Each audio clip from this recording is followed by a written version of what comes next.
SSC যেটি করে গেছে, কলকাতা হাইকোর্টেও যেটি করেছে, বিভিন্ন সময় বিভিন্ন স্টেজে সিঙ্গেল জাজের কাছে একরকমের স্ট্যান্ড নিয়েছে অ্যাফিডেভিট ফাইল করে, ডিভিশন বেঞ্চের কাছে গিয়ে কমপ্লিটলি ডিফারেন্ট স্ট্যান্ড নিয়েছে।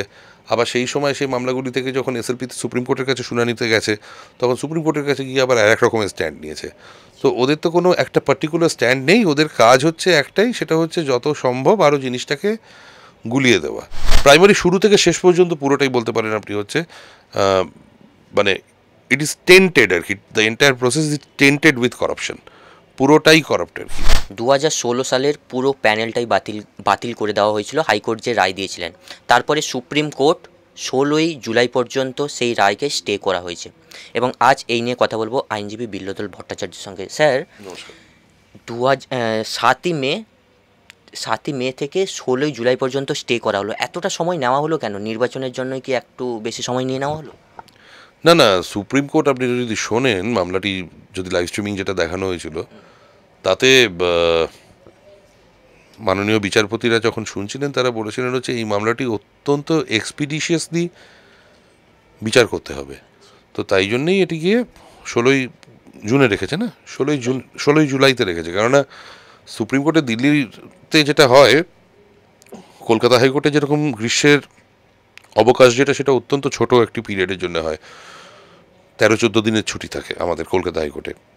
বাট সুপ্রিম কোর্টে 1.5 মাসের ছুটি থাকে। আর এই সামনের সপ্তাহ যেটি আসছে আর কি, মানে এই 13 তারিখ থেকে যে সপ্তাহ শুরু হচ্ছে আমাদের, তো ওটা হচ্ছে সুপ্রিম কোর্টের লাস্ট ওয়ার্কিং উইক। তারপরে সুপ্রিম কোর্ট প্রায় মাস দেড়েক মতো বন্ধ থাকবে।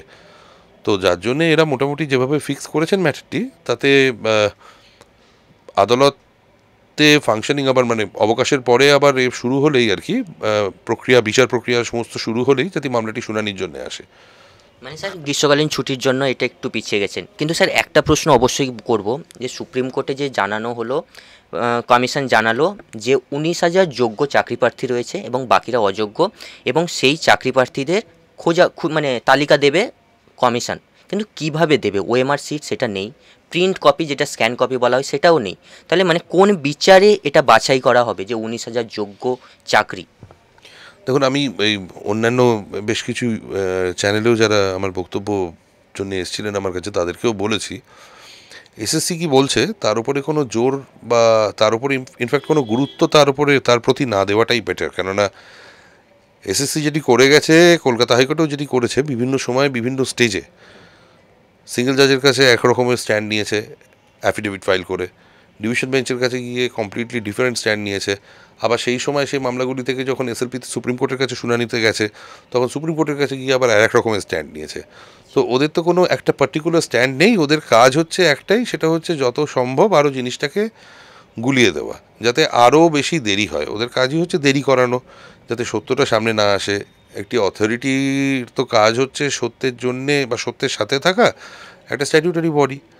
তো এরা সে জায়গায় যেটি করছে, একজন ইন্ডিভিজুয়ালও যেটি করতে অনেকবার চিন্তা করবে, তো এরা সেরকমই সমস্ত কাজ করছে। তো এসএসসি কি বলছে কি না বলছে, আমার মনে হয় তার প্রতি গুরুত্ব না দিয়ে এখন সুপ্রিম কোর্টের কাছে যেটি গেছে, যে মামলাটি আছে, সেটি হচ্ছে কলকাতা হাইকোর্টের ডিভিশন বেঞ্চের একটি জাজমেন্ট।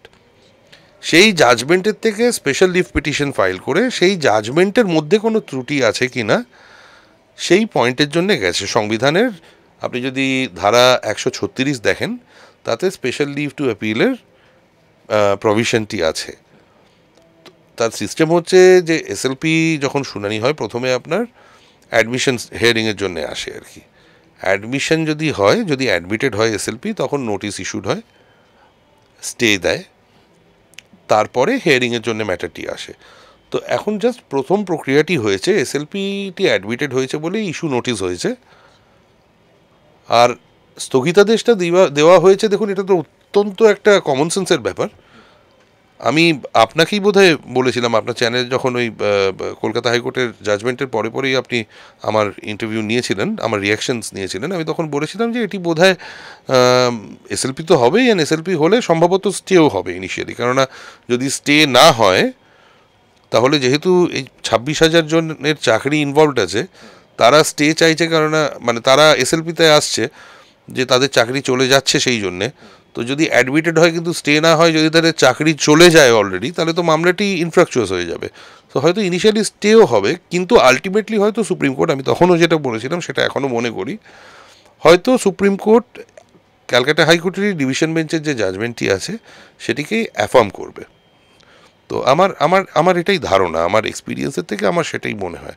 কেননা যা মেটেরিয়ালস প্রডিউস করা হয়েছিল কলকাতা হাইকোর্টের সামনে, বা রেকর্ডসে যা মেটেরিয়ালস আছে, আর যে ম্যাগনিটিউড অফ দি করাপশন, যেটা মানে যে করাপ্ট প্র্যাকটিসটা হয়েছে বা যেভাবে হয়েছে যা আছে, তারপরে তো অন্য কোনো রকমের কনক্লুশনে পৌঁছানো is next to impossible. Sir, আপনি লাস্ট ইন্টারভিউতে আমাদেরই জানিয়েছিলেন যে এই স্কুল সার্ভিস কমিশন যদি নদী হয় তাহলে প্রাইমারি দুর্নীতি হচ্ছে একটা বিশাল বড় সমুদ্র। আপনি জানিয়েছিলেন, মানে এই সমুদ্রে কত মানুষ দুর্নীতি করেছে, কি মনে হচ্ছে? এই বিষয়ে বক্তব্য রাখাটা হয়তো উচিত হবে না, কেননা ডিটেলসের ভেতরে ঢোকাটা উচিত হবে না, কেননা এটা তো তদন্ত চলছে, সিবিআই যতটা বলা যায়। আর দ্বিতীয়ত হচ্ছে এটা কোর্ট মনিটর একটা ইনভেস্টিগেশন যেটা চলছে, মামলাটি তো শুনানির জন্য রেগুলারলি আসছে। বাট হ্যাঁ, আমার যতটুকু অভিজ্ঞতা আছে বা যা আছে তাতে